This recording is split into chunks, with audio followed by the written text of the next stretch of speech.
Luego de haber trabajado el tema de modelos lineales generalizados para variables numéricas, es decir, cuando nuestra variable dependiente, la variable que buscamos explicar, tiene un comportamiento numérico, ya sea discreto o continuo, es importante ver la segunda parte, que se compone más bien por otro tipo de variables, son variables categóricas, que dentro de los modelos nosotros le denominamos factores. Por lo tanto, esta sesión está enfocada en trabajar los modelos lineales generalizados para variables dependientes cualitativas o categóricas. En este tema podemos encontrar tres secciones, básicamente divididos porque tenemos tres tipos de variables cualitativas, que son las que más se usan y que la tradición, digamos, en la clasificación de variables así lo documenta. Entonces tenemos primero modelos lineales para cuyas variables dependientes, modelos logísticos para cuyas variables dependientes son dicotómicas. Tenemos modelos para aquellas variables cuyas dependientes son nominales y también para aquellas variables que son ordinales. Para el primer caso en el cual nosotros trabajamos con variables dependientes dicotómicas, nosotros tenemos distintos tipos de funciones de enlace, distintos tipos de ecuaciones que nos permiten trabajar y encontrar la probabilidad de que un evento ocurra o no. ¿Cuál es ese evento que ocurra y cuál es ese evento en que no puede ocurrir algo? Son básicamente las categorías de la variable dependiente dicotómica. Entonces, recordemos que la dicotómica tiene dos categorías, entonces una de ellas alude a que ocurra algo, por ejemplo, de que la gente vaya a votar, de que la gente participe en una junta vecinal, de que la gente firme un acta de entendimiento, y el complemento es algo que no ocurra, que no firme el acta, que no vaya a participar, que no vaya a votar. Entonces, nos interesa ver básicamente la dualidad de un fenómeno, lo dicotómico de un fenómeno, si es que se puede dicotomizar, y ver cuál es la probabilidad de que una categoría o un evento suceda más que el otro, en referencia al otro.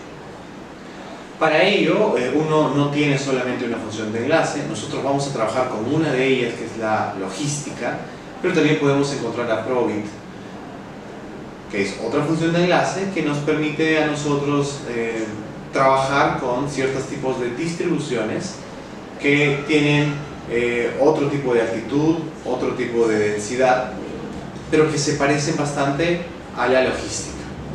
Uno puede encontrar en la clasificación de distribuciones que hay un sinfín de distribuciones: uniforme, Poisson, logística binomial, exponencial negativa, que nos permiten a nosotros entender distintos tipos de fenómenos. Pero en este caso estamos frente a una binomial y que más bien la función de enlace tiene un comportamiento logístico. Así como hemos detallado sobre la variable dependiente dicotómica, vamos a hacer lo mismo con la variable nominal, que en este caso cumple el rol de dependiente, es decir, vamos a juntar varias variables para explicar una variable nominal que se caracteriza porque no hay un orden en sus categorías.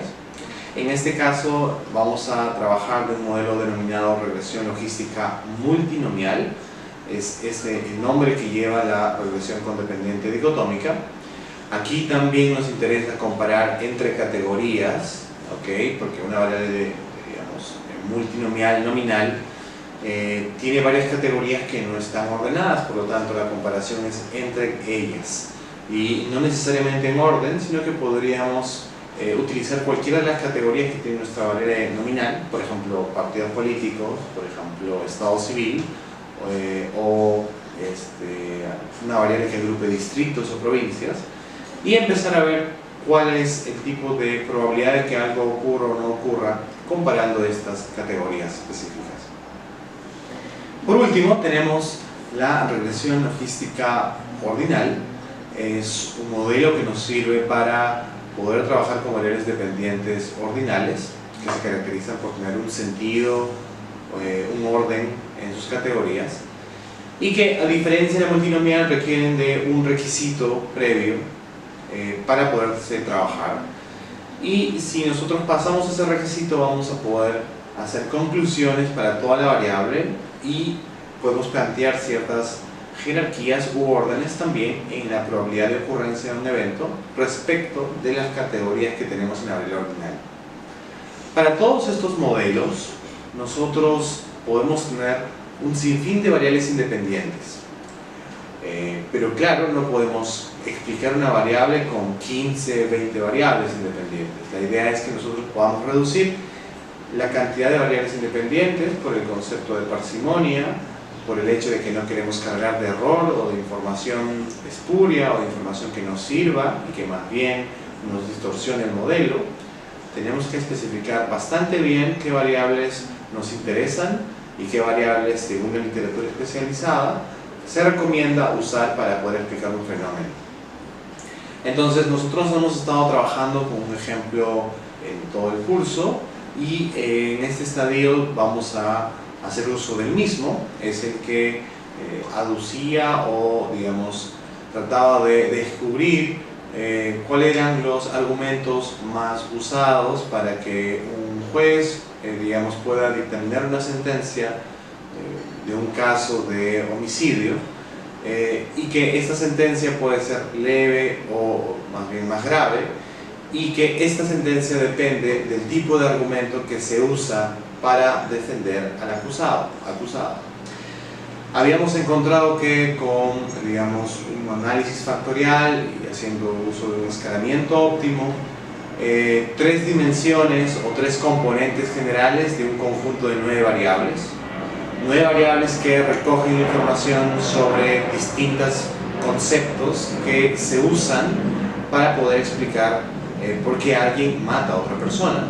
Entonces, algunos de ellos estaban relacionados más bien a problemas mentales, a problemas de salud mental.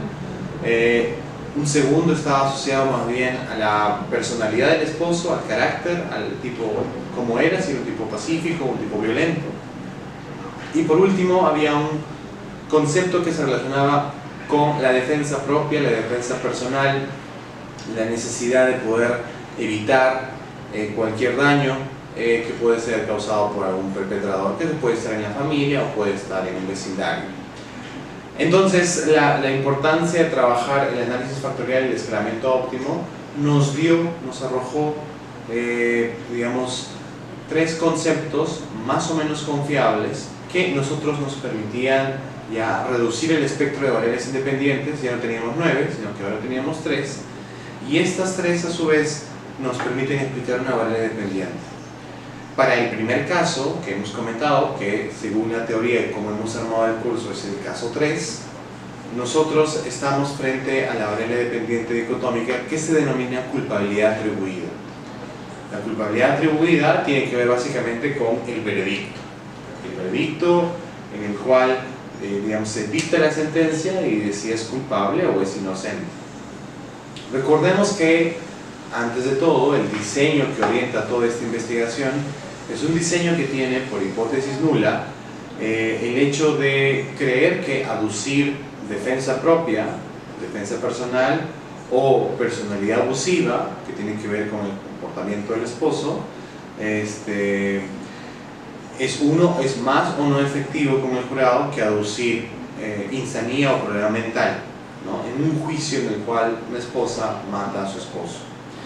Entonces, nosotros en el SPSS ya conocemos más o menos la ruta. Conocemos que para encontrar los modelos lineales generalizados es necesario ingresar a la sección de analizar y ubicar modelos lineales generalizados, y en la viñeta que se desprende a la derecha también hacer clic en modelos lineales generalizados.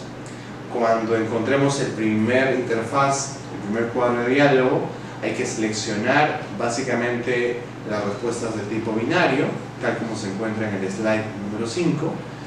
Entonces hay que ubicar logística binaria o binary logistic.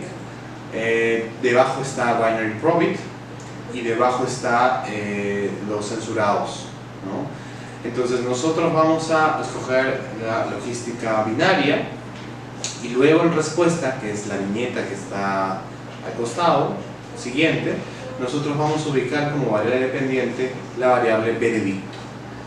Ustedes pueden fijarse para hacer la ruta en el slide 5 y en el slide 6. En la diapositiva número 6 nosotros vamos a encontrar que existe un espacio dentro de la interfaz de modelos lineales generalizados que nos permite especificar ¿cuál va a ser nuestra categoría de referencia? Como estamos comentando, es muy importante establecer que la categoría de referencia es la categoría en base a la cual nosotros vamos a hacer la lectura del resultado, de la probabilidad final de que digamos, en la hoja de respuestas. Entonces, nosotros tenemos que ubicar cuál es la categoría que va a ser de interés y cuál va a ser la categoría de referencia.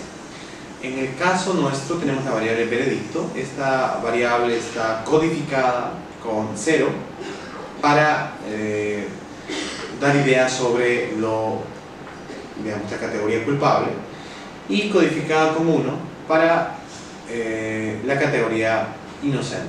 Entonces, debajo de la selección de veredicto existe una opción de hacer la especificación de la categoría de referencia, y en ese cuadro nosotros tenemos la opción del valor más alto, the highest value, o del valor más alto, más bajo, the first value. Entonces tenemos the last and the first, y nosotros tenemos que escoger ahí o es 0, culpable, la categoría de referencia, o es 1, inocente, la categoría de referencia. Entonces a nosotros nos interesa explicar la probabilidad de que alguien sea culpable sobre los que son inocentes, o más bien nos interesa la inversa, la probabilidad de que alguien termine siendo inocente en relación a los que son culpables.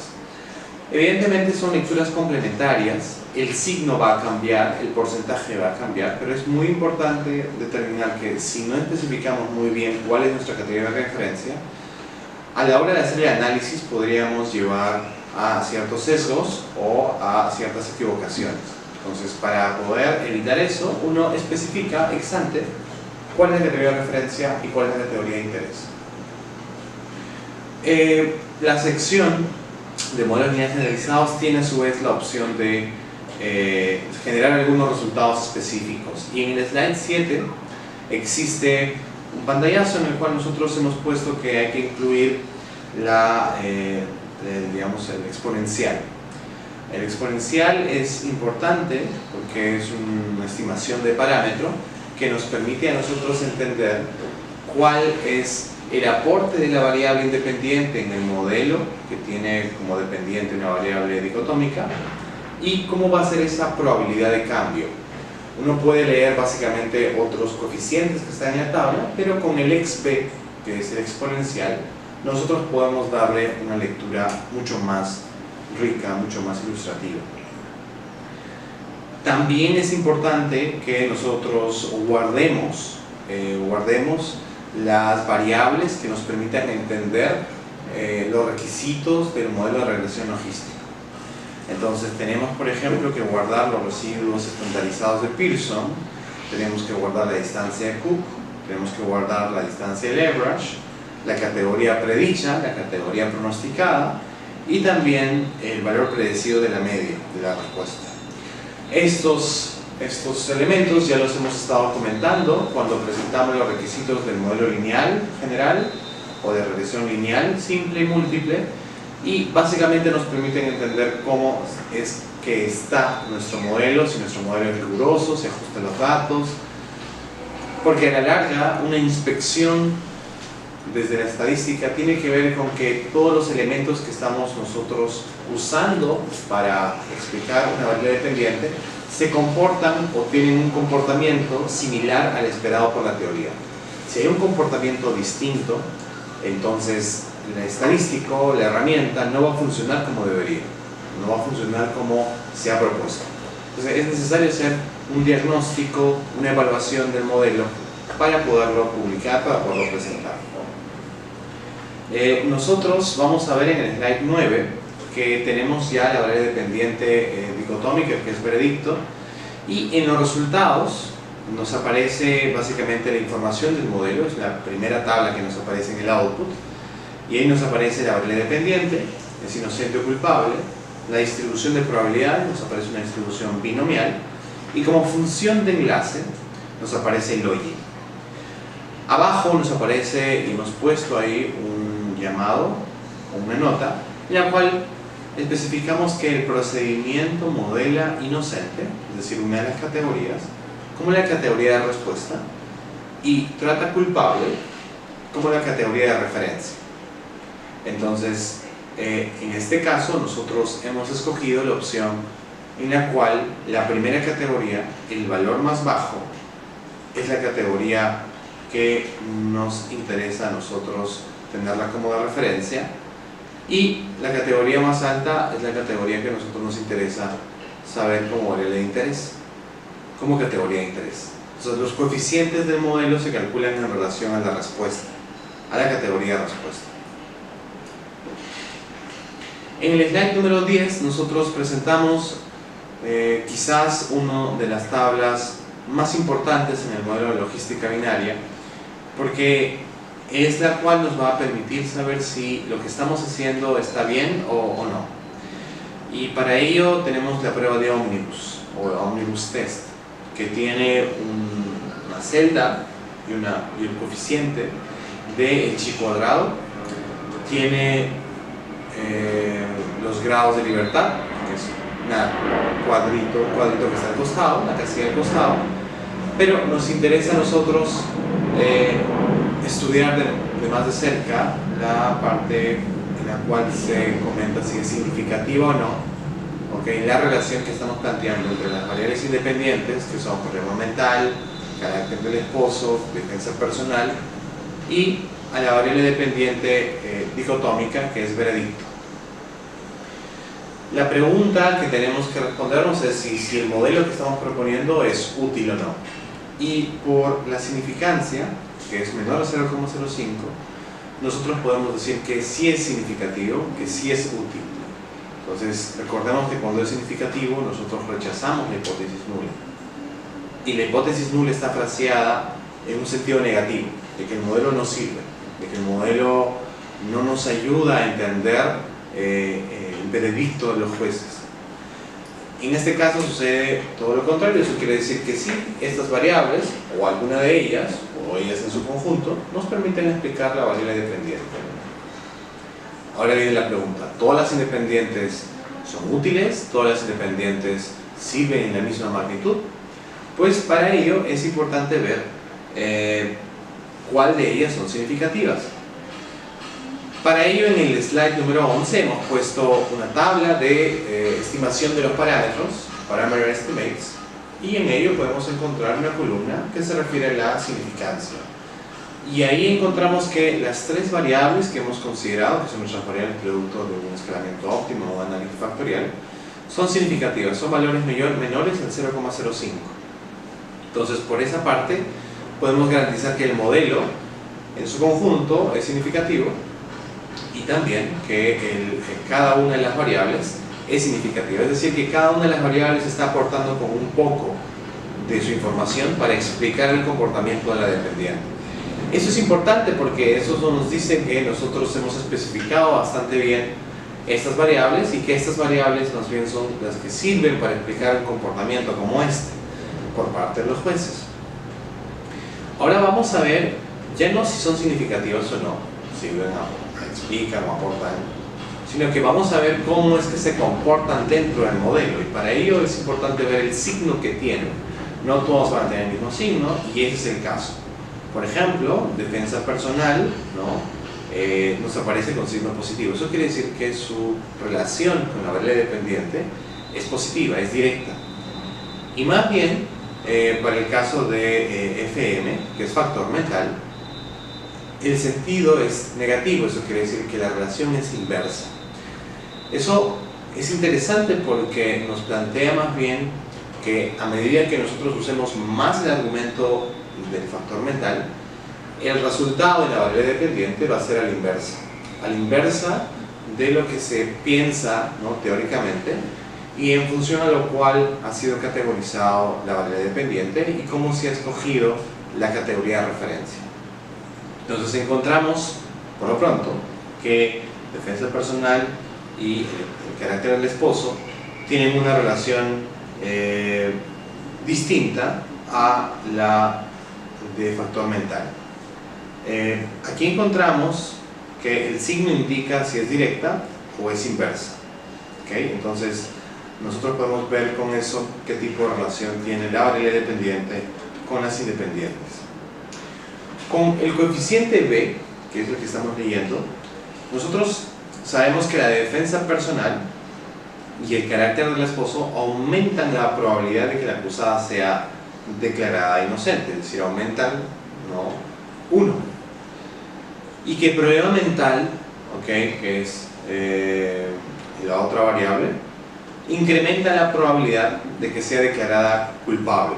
Entonces, defensa personal y carácter del esposo ayudan a que la acusada sea declarada inocente, y el problema mental más bien ayuda a que la acusada sea declarada como culpable. Eso es interesante porque eso nos dice que los jueces tienen cierto tipo de predilección o ven de mejor manera el uso de algún argumento dentro de un proceso de investigación fiscal o judicial. No solamente nos interesa saber cuál de ellas tiene un sentido directo o inverso, sino que también nos importa cuál de ellas aporta más, cuál de ellas tiene un efecto mucho más fuerte, mucho más intenso. Entonces, no solo nos interesa saber el sentido de la relación, sino que nos interesa también ver la magnitud de la relación, y para ello nosotros hacemos uso del estadístico de Wald, que es un estadístico que aparece en la parte de test de hipótesis. Y aquí nosotros encontramos que Wald tiene números bastante lejanos, bastante distintos, son coeficientes, y nosotros vamos a hacer la lectura básicamente en relación a la magnitud que tiene cada uno de estos números. Por ejemplo, encontramos que defensa personal tiene uno de los chi cuadrados de Wald más fuertes, es 30,5, y más bien factor mental y carácter del esposo bordean en 6,5, 6,6. Entonces existe una brecha bastante fuerte entre el aporte de defensa personal respecto a estos otros dos. Sin duda podemos concluir entonces que el uso del argumento de defensa personal es más efectivo y que carácter del esposo y probabilidad mental son menos efectivos. Hasta ahí hemos inspeccionado cuál es la relación y cuál es la intensidad de las variables independientes con la dependiente. Claro, es antes que hemos ya establecido que las tres son variables significativas y por eso ingresan en el análisis. Pero lo más importante y lo más interesante a la hora de hacer un modelo de la regresión logística binaria se basa en el uso del exponencial b, el exp, que es el que aparece en una de las columnas de estimación de los parámetros y que nos permite entender de manera más precisa el peso del parámetro y el sentido de la relación.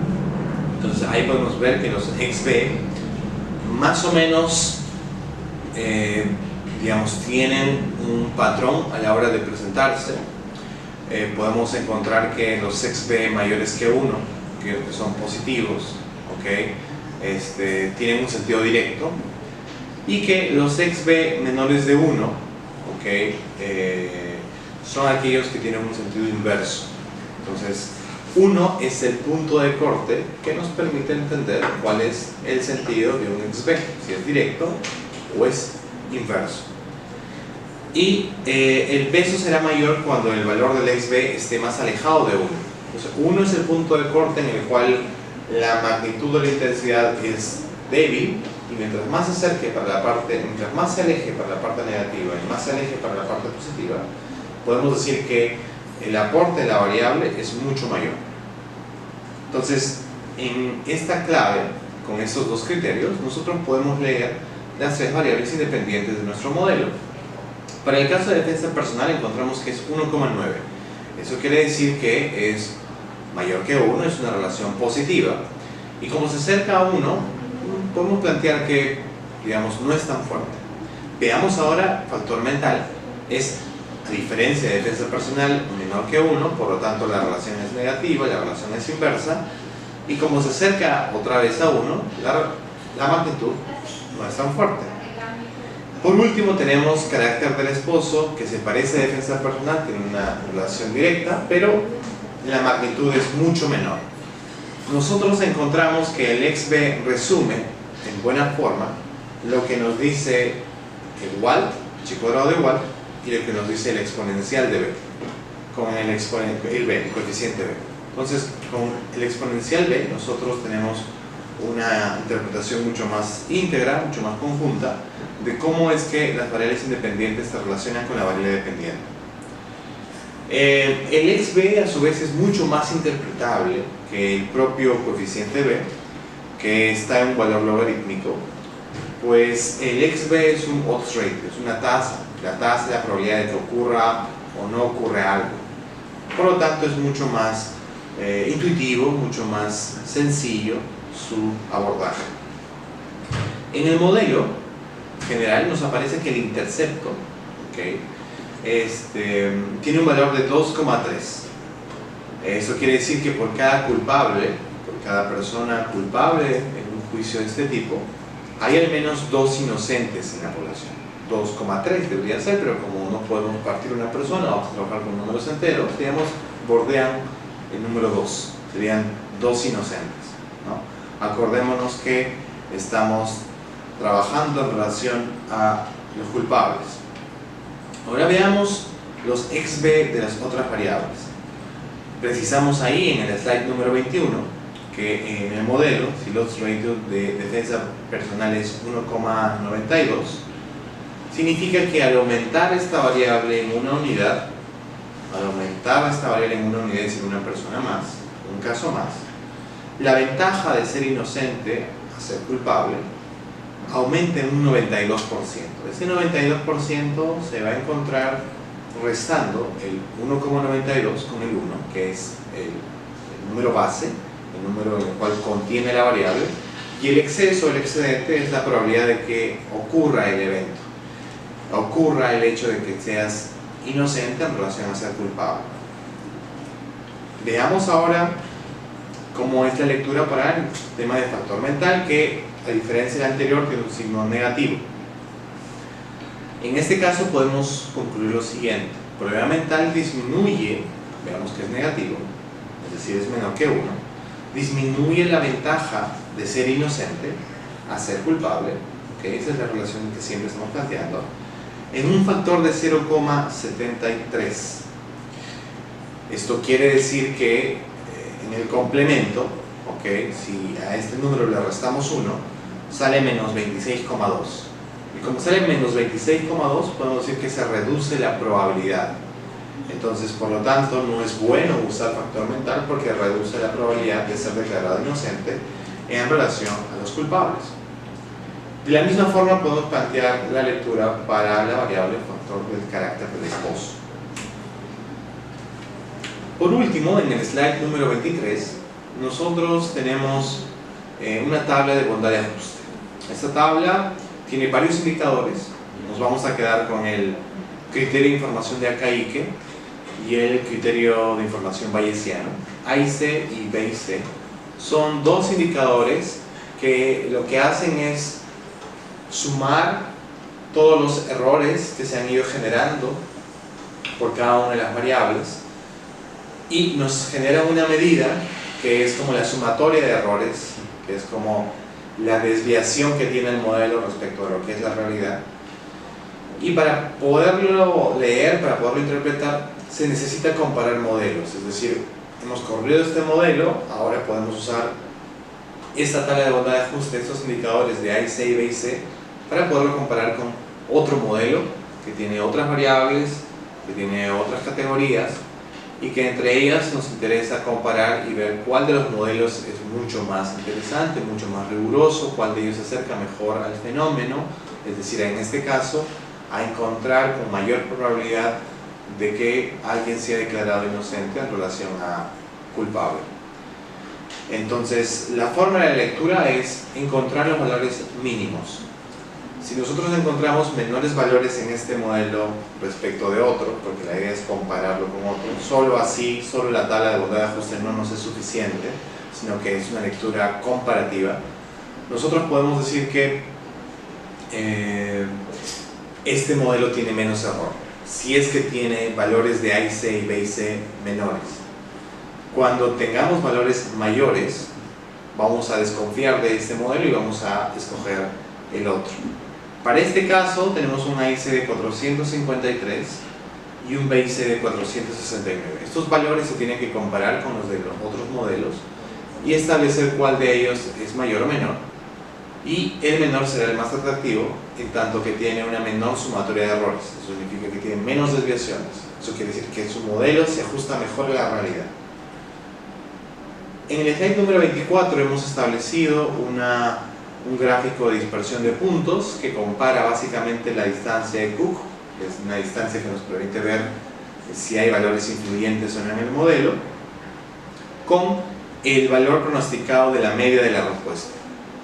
Y este valor pronosticado de la media de la respuesta va de 0 a 1, y la distancia de Cook para este caso, para el gráfico, va de 0 a 0,03. Vemos que, según la distancia de Cook, se encuentran en el límite establecido, se encuentran dentro del rango permitido, y por lo tanto no encontraríamos necesariamente valores bastante alejados que podrían dificultar una lectura idónea. En el slide número 25 nosotros estamos presentando un gráfico que relaciona el resultado 2, que es la variable pronosticada, con el valor pronosticado de la media de la respuesta. Y ahí encontramos un gráfico de puntos en el cual encontramos como que dos funciones. Una para aquellos en los cuales la dependiente es 0, es decir, es una categoría, y el otro es la otra categoría. Como son dos variables, como son dos categorías de la variable dicotómica, se genera para cada una de ellas una de las funciones. Y la idea aquí es ubicar qué variable, qué valor de la dependiente no está siendo bien modelado. Encontramos que hay algunos casos que están muy alejados del resultado 2, tienen, digamos, un valor bastante alto, y por lo tanto podrían sugerir ciertas distorsiones en el modelo. Pero encontramos que en general no tenemos valores influyentes, y estamos viendo que las tres variables que hemos consignado son significativas, una más que otras, y dos de ellas tienen un sentido directo, una tiene un sentido inverso, y básicamente el factor defensa personal es el que tiene una magnitud mayor. En el slide número 26 vamos a encontrar la tabla de contingencia que relaciona la variable creada a partir del modelo.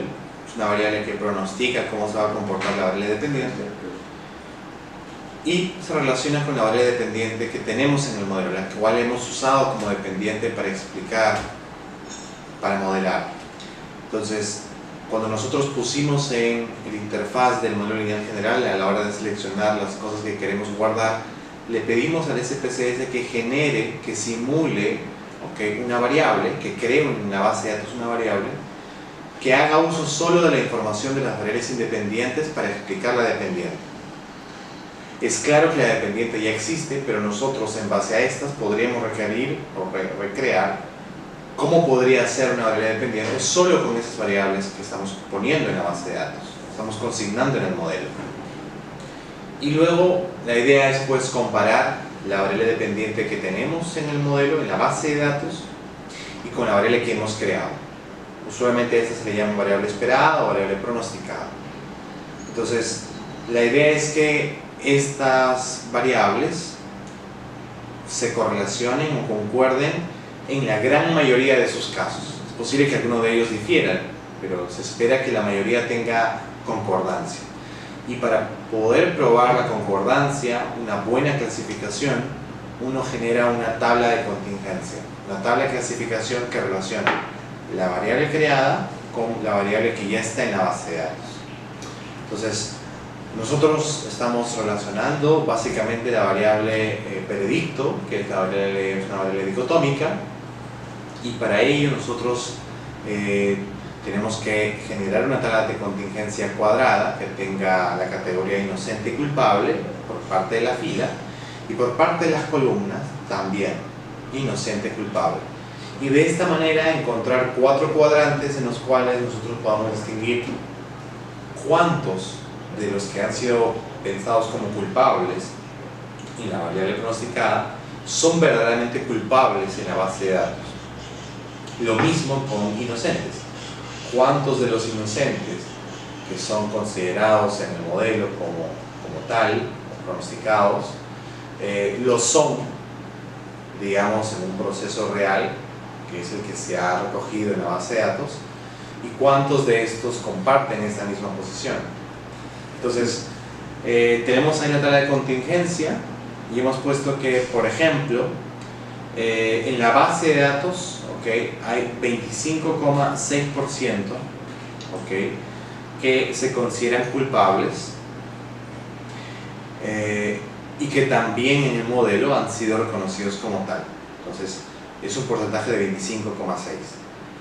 Veamos también, para el otro cuadrante que está circunscrito en rojo, que hay un 93,6% de los que se consideran como inocentes que en la base de datos están como tal, ¿okay?, que están categorizados como inocentes. Digamos que esos dos cuadrantes son los cuadrantes de coincidencia, pero no todo coincide. Si nosotros vemos los otros dos cuadrantes que están en la otra diagonal, podremos encontrar que vamos a tener a un 6,4% de casos que son considerados culpables haciendo uso del modelo, pero que en la base de datos figuran como inocentes.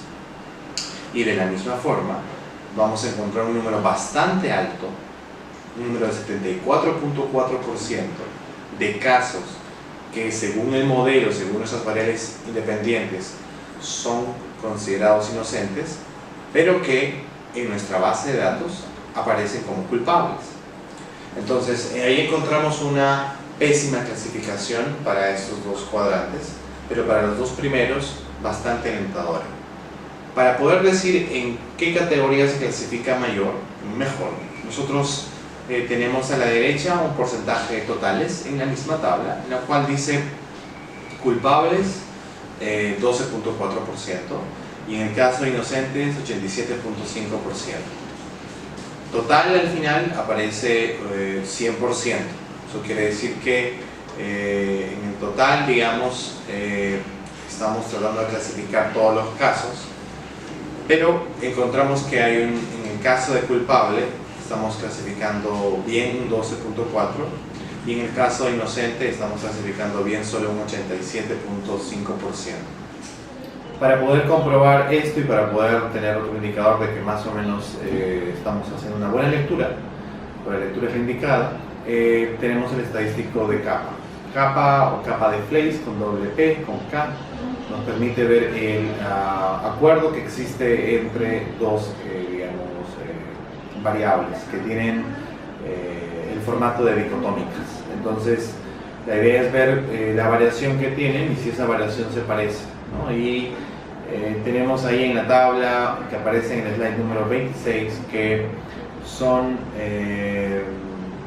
digamos variables que son significativas, que la relación es significativa, la relación de acuerdo es significativa, pero ese acuerdo es bastante débil si uno se fija en el valor, que es 0,23.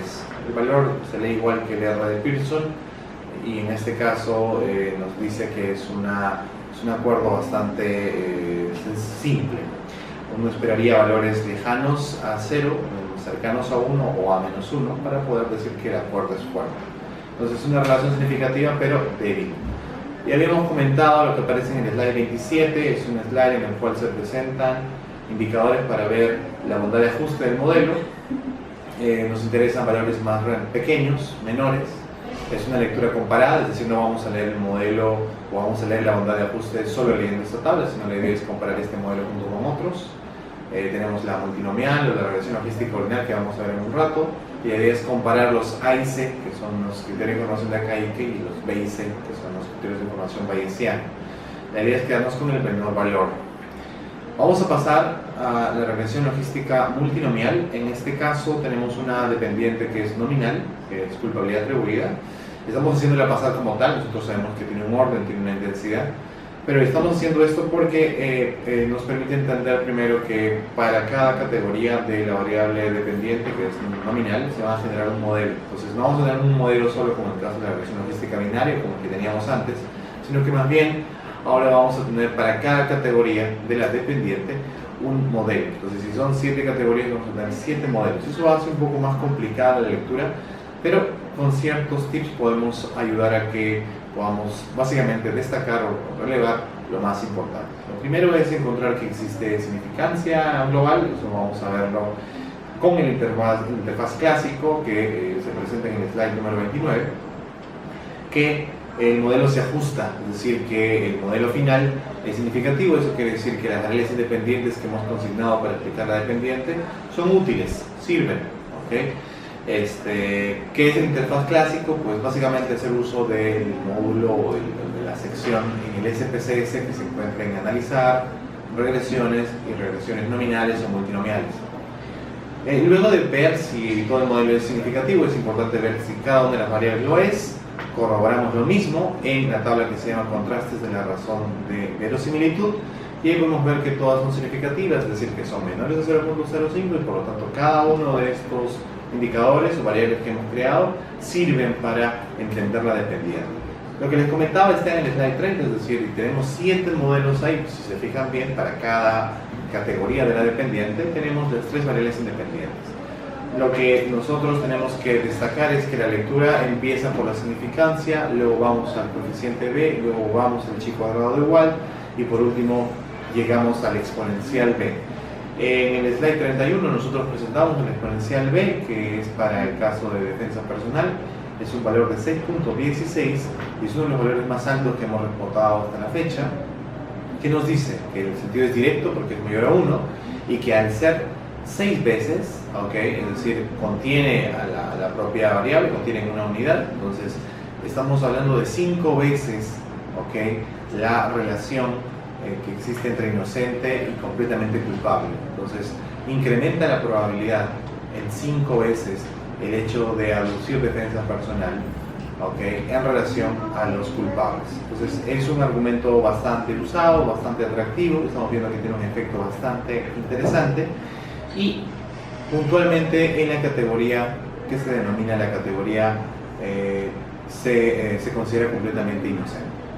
Es posible que para la categoría se considera completamente culpable, la variable defensa personal no lo sea, y que más bien cambie el sentido de la relación.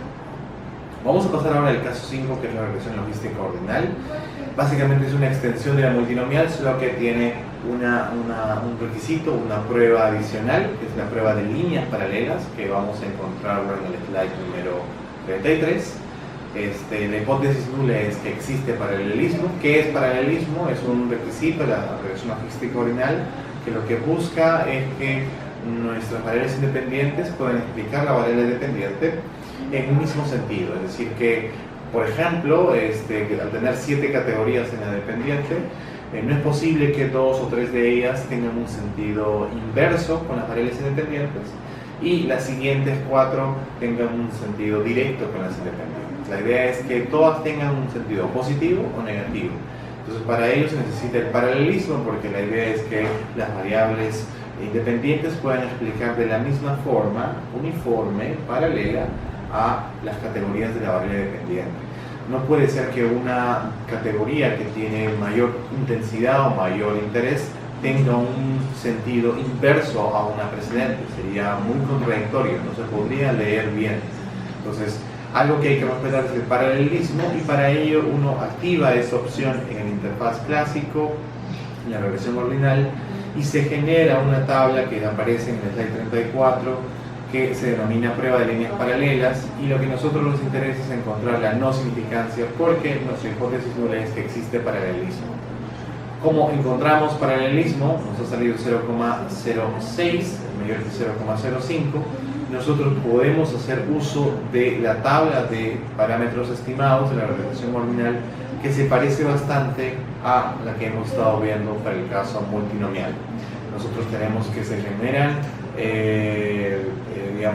modelos o significancias para cada categoría, del 1 al 7, pero debajo nos aparecen en resumen para las 3 variables cuál de ellas es la más interesante, con su significancia, su b, el chi cuadrado igual y el exponencial b. Debajo estamos poniendo una indicación que le incrementa una unidad de la variable de defensa personal, que es FDP, ¿okay? Reducen un factor que es el xb menos 0.79, ¿ok? ¿ok? El odds de ser completamente inocente es ser completamente culpable. Recordemos que estamos trabajando esto, el tema del exponencial b. En este caso el exp b es menos 0,79, pero si uno quiere reportar el exp de manera completa, lo tiene en la mano derecha y sería en 0,45. Vemos que es menor que 1, que el sentido es inverso y por lo tanto es negativo. Entonces, este más bien reduce la probabilidad de ser inocente en relación a ser culpable. Como no es significativa, en algunos casos no hay significancia, no vamos a leer todo lo que nos aparece en la tabla, sino nos vamos a quedar solamente con las significativas. Cuando nosotros terminemos de hacer un análisis global de un fenómeno con varios tipos de variables operacionalizadas que pueden ser dependientes, dicotómicas, nominales u ordinales, nosotros tenemos a disposición en el SPSS distintos tipos de distribuciones o funciones de enlace que nos sirven para poder hacer modelos más específicos, mucho más rigurosos. Al respecto, en el slide número 37 simplemente estamos comentando que existen otras funciones como la logit, la log-log complementaria, la log-log negativa, la probit, la Cauchy inversa, que tienen aplicaciones distintas. Por ejemplo, el probit va a ser útil cuando la variable latente sigue una distribución normal. ¿Okay? Cuando no tiene una distribución normal, pues podría ser una distribución uniforme y en ese caso es preferible usar un logit. ¿Y cuándo usamos un log complementario o un log-log negativo? Dependiendo de las categorías más altas o las más bajas. Si las más altas son las más probables, las más altas en nuestro orden son las más probables, usar un log-log complementario. Si las categorías más bajas son las más probables, usar un log-log negativo. Y cuando tengamos muchos valores extremos, que puede ser el caso, es mejor usar una Cauchy o Cauchy inversa. Nosotros en todo este pasaje que hemos hecho por el diseño de investigación en el cual estamos probando 3 variables independientes con una variable dependiente, podemos decir que hemos verificado parcialmente la hipótesis propuesta. Aducir defensa personal o carácter del esposo es efectivo y aducir más bien probabilidad mental es contraproducente. Si es que nosotros queremos reducir la pena o querer encontrar inocencia en alguien que ha sido acusado de haber matado o violentado a alguien. Este caso es bastante interesante, se ha podido trabajar en manuales para enseñar estadística. La base de datos ustedes la van a encontrar en los materiales que están colgados, también los slides van a estar disponibles y ustedes pueden revisar otra vez el video y practicar nuevamente. Si tuvieran consultas, nosotros vamos a disponer ciertas asesorías por Skype, previa coordinación con ustedes, de manera tal de que en 10, 15, 20 minutos podamos absolver preguntas específicas, dar algunos casos adicionales. Así que lo importante de esto es primero conocer bastante bien la base de datos y seguir la secuencia que hemos tenido en el curso. Con este caso, con el caso 5, nosotros damos por concluido lo que se espera en un curso de estadística para análisis social y político. Existen muchas otras técnicas más complejas que no se encuentran en el SPSS necesariamente, pero que al entender la lógica de la regresión nosotros podemos leer literatura adicional y hacer añadidos, mejoras en lo que estamos investigando. Si tuvieran consultas, también están nuestros correos y pueden escribir con confianza para resolverlas y también conocer sobre las investigaciones que piensan realizar haciendo uso de alguna de las técnicas que hemos presentado en el curso. Nos vemos.